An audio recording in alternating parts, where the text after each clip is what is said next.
नमस्कार, स्वागत है आपका हमारे खास कार्यक्रम धर्म में। मैं हूं आपके साथ अनन्या बेदी। धर्म की इस आस्था भरी यात्रा में हम रोजाना आपको लेकर चलते हैं किसी खास धर्म स्थल पर। वो धर्म स्थल जहां की मान्यताएं अद्भुत हैं और जहां रहस्यों का भंडार है। उन्हीं रहस्यों की हम धर्म के माध्यम से पड़ताल करते हैं और जानते हैं मंदिर के बारे में कई खास बातें। और इसी क्रम में आज हम आ पहुंचे हैं एक ऐसे मंदिर जहां इंसानों को पूजा की अनुमति नहीं है, फिर भी पूरे साल मंदिर में पूजा होती है। मंदिर के कपाट बंद हैं, लेकिन फिर भी भगवान की वंदना होती है।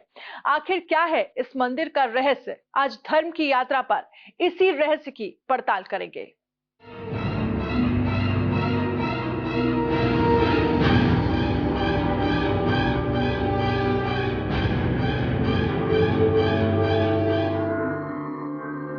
एक ऐसा मंदिर जहां इंसानों को पूजा की नहीं अनुमति।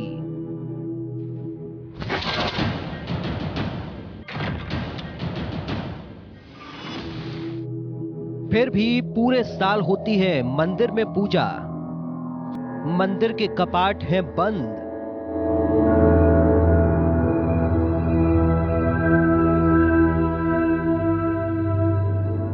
फिर भी भगवान की होगी वंदना।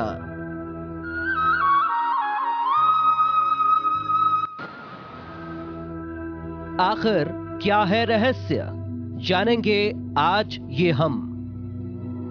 धर्म की इस यात्रा पर लेकर चलेंगे भगवान नारायण के घर, जहां भगवान नारायण से स्त्रियों को प्राप्त होता है रक्षा का आशीर्वाद।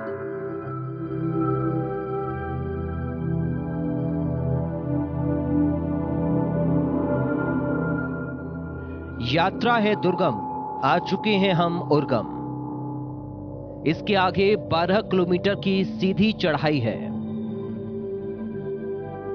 मंदिर पहुंचने से पहले हम आपको बता दें कि इस मंदिर के बारे में मान्यता है कि यहां इंसानों को भगवान नारायण की पूजा अर्चना की अनुमति नहीं है, क्योंकि ये जगह है नारायण के सबसे बड़े उपासक की।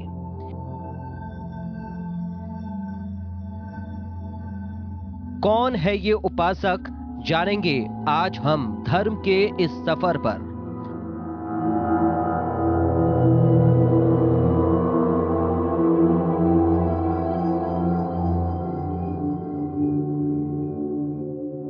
इस मंदिर में इंसानों को पूजा करने की अनुमति नहीं, फिर भी महिलाओं को भगवान नारायण से रक्षा का आशीर्वाद प्राप्त होता है। लेकिन कैसे?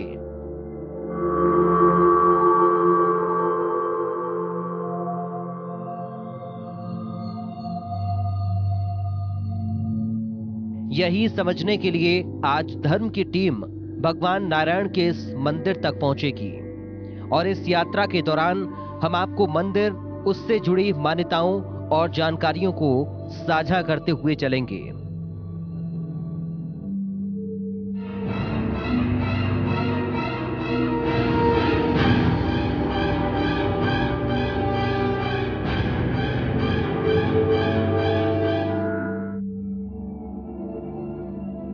ये मंदिर उत्तराखंड के चमोली के सुंदर वादियों में स्थित है। ये मंदिर है नारायण भगवान के स्वरूप का, जिन्हें यहां बंसी नारायण के नाम से जाना जाता है।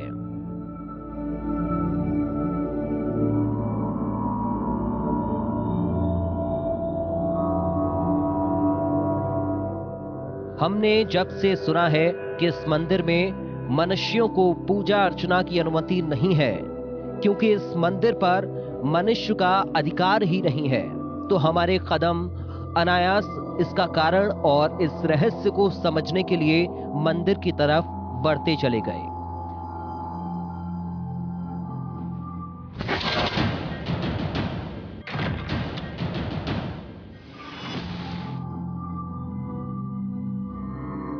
ईश्वर का अवतार मनुष्य के कल्याण के लिए होता रहा है, यही मान्यता है।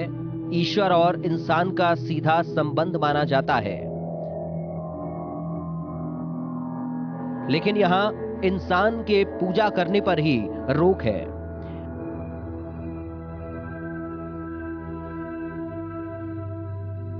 कोई और है जिसके पास यहां पूजा अर्चना का अधिकार है।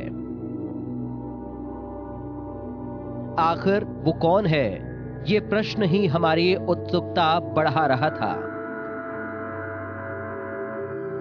यहां आने वाले श्रद्धालुओं और स्थानीय निवासियों से बात करने पर हमें पता चला कि इस मंदिर में मनुष्यों से पूजा के अधिकार के सीमित होने की वजह है सभी देवता गणों के प्रिय ब्रह्मा के पुत्र नारद मुनि। सुनकर विश्वास नहीं होता, लेकिन यही सच है। ये सुनकर हमारी टीम की उत्सुकता और बढ़ गई। आखिर ऐसा क्या कारण है कि यहां आम लोगों को पूजा करने से रोक दिया गया है?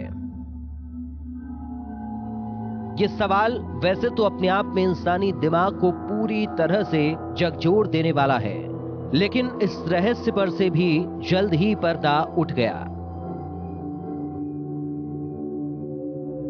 स्थानीय निवासियों से बात करने के बाद हमें पता चला कि इस मंदिर में इंसान ने कोई ऐसी गलती नहीं की कि उसे पूजा पाठ से रोका गया, बल्कि यहां कलगोट के जार पुजारी ने ऐसा कुछ किया जिसकी वजह से मानव जाति को साल के 365 दिन में से सिर्फ एक दिन के लिए भगवान बंसी नारायण की पूजा करने के लिए अनुमति दी गई।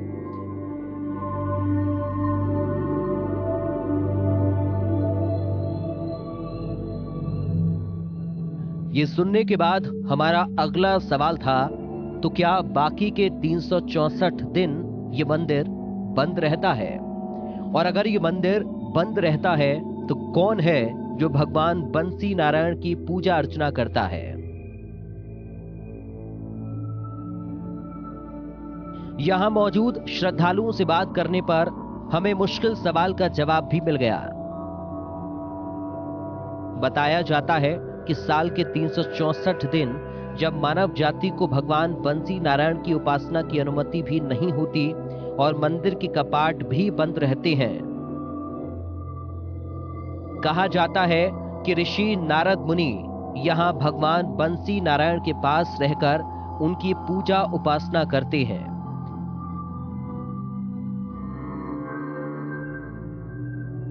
उर्गम घाटी से मंदिर तक का सफर बहुत कठिन है। मंदिर के आसपास 10 किलोमीटर तक कुछ खाने पीने को भी नहीं मिलता। ऊंची चोटी पर अकेले भगवान बंसी नारायण अपने मंदिर के अंदर विराजमान हैं। बताया जाता है कि जब साल में एक बार मंदिर के कपाट श्रद्धालुओं के लिए खुलते हैं, तभी उर्गम घाटी से लेकर मंदिर तक हलचल और रौनक देखने को मिलती है।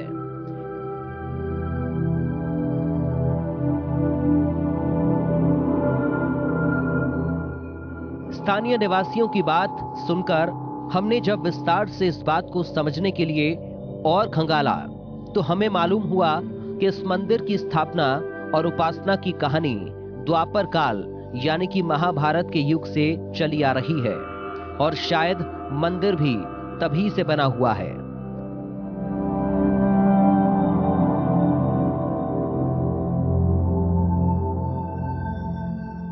जब हमने मंदिर से जुड़ी इस कथा को सुना तो हमें विश्वास नहीं हुआ कि ईश्वर के भेद समझ पाना कभी कभी मुश्किल ही नहीं, नामुमकिन भी होता है।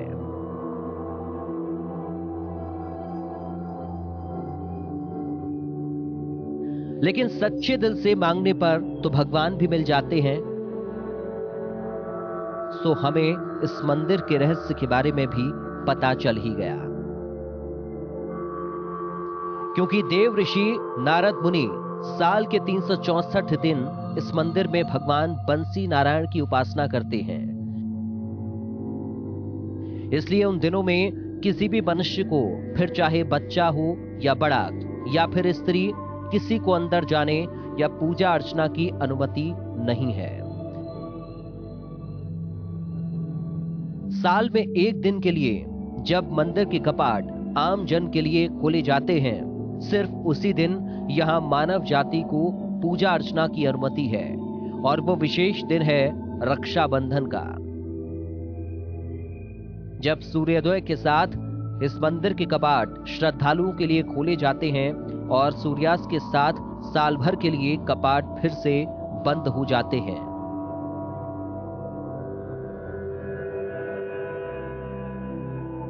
रक्षाबंधन के दिन भगवान बंसी नारायण की उपासना बहुत ही असाधारण विधि से होती है। कहने वाले तो यहां तक कहते हैं कि संपूर्ण देवता गणों में आज तक ऐसी पूजा न किसी देवता की हुई है और न ही होती है। और हमने विधि के बारे में जानने की कोशिश की तो हमें हैरानी और साथ ही उत्सुकता भी हुई कि किस तरह से भगवान बंसी नारायण की पूजा विधि बाकी देवी देवताओं से अलग है। गांव वालों ने बताया कि इस दिन मंदिर पहुंचने वाली सभी स्त्रियां, कन्याएं, कुंवारी लड़कियां भगवान बंसी नारायण को राखी बांधकर ईश्वर द्वारा अपनी रक्षा का आशीर्वाद लेकर जाती हैं और यही रहस्य मंदिर के महत्व और प्रतिष्ठा को और भी ज्यादा बढ़ा देता है। जब हमने लोगों की इस मान्यता और उसके पीछे के सच को समझने के लिए स्थानीय लोगों से बात की तो पता चला कि पौराणिक कथाओं के अनुसार रक्षाबंधन के दिन देव ऋषि नारद मुनि कहीं चले जाते हैं और उस दिन मंदिर के कपाट मानव जाति के लिए खोले जाते हैं। इस कहानी को सुनने के बाद सवाल ही उठता है कि कहां जाते हैं, तो उसका जवाब भी इसी पौराणिक कथा में छुपा हुआ है।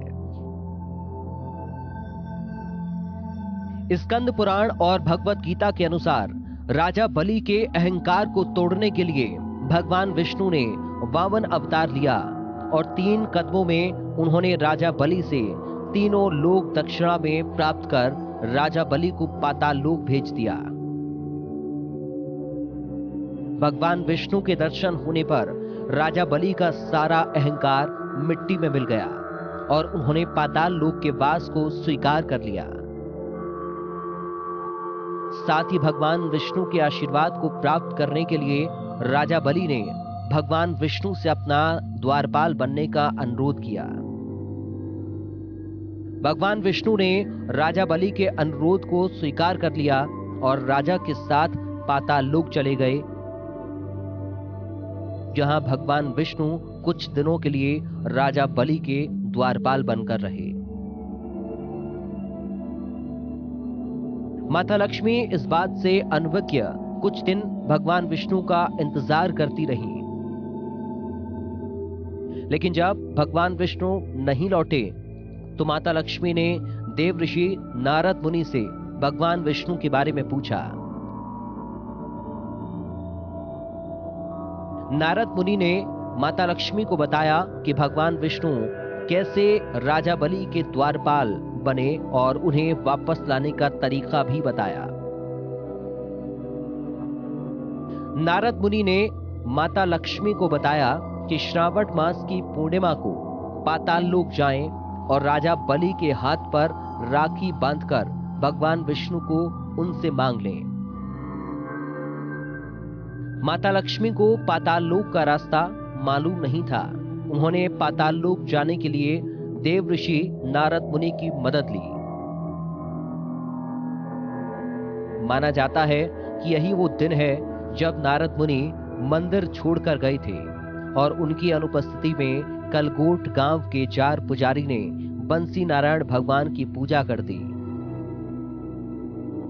तब से आज तक श्रवण मास की पूर्णिमा रक्षाबंधन के दिन देव ऋषि नारद मुनि मनुष्यों के लिए इस मंदिर को छोड़कर कहीं चले जाते हैं।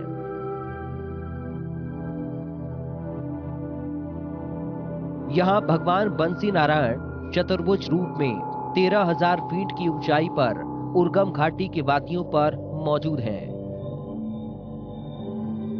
रक्षाबंधन के दिन जब मंदिर के कपाट मनुष्यों के लिए खोले जाते हैं तो भगवान का नए वस्त्रों और आभूषणों से श्रृंगार किया जाता है।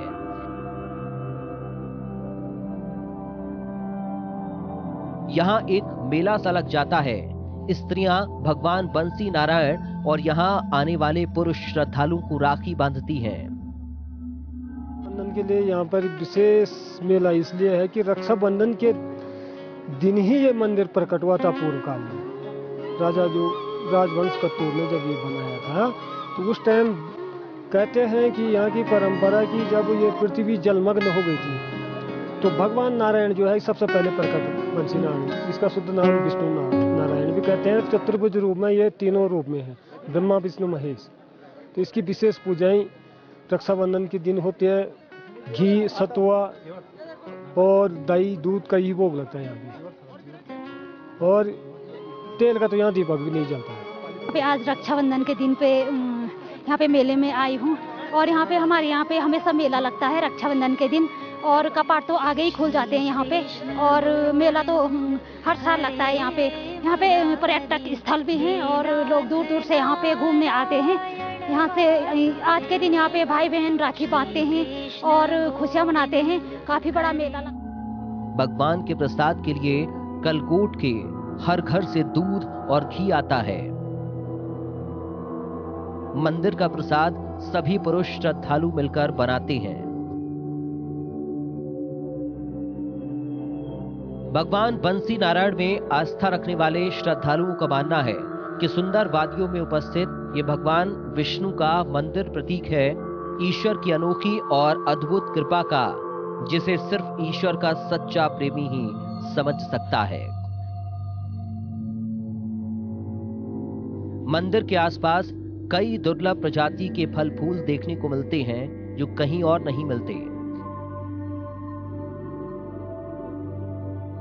कुछ मान्यताओं के हिसाब से भगवान श्री कृष्ण के स्वरूप हैं भगवान बंसी नारायण।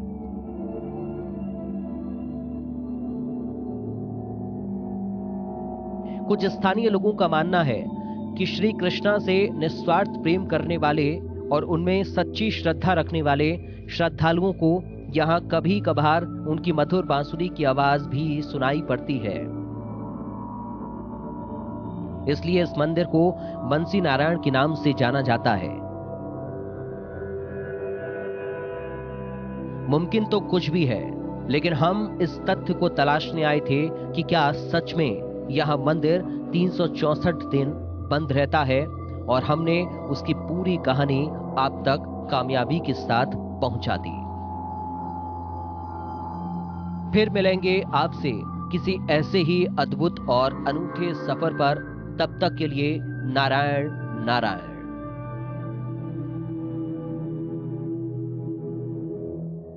बंसी नारायण मंदिर के इस आस्था भरी यात्रा में हमने मंदिर के बारे में कई बातें जानी। मंदिर के यात्रा पर हमारे दिमाग में कई सवाल थे जिनका जवाब मंदिर में आकर हमें मिला।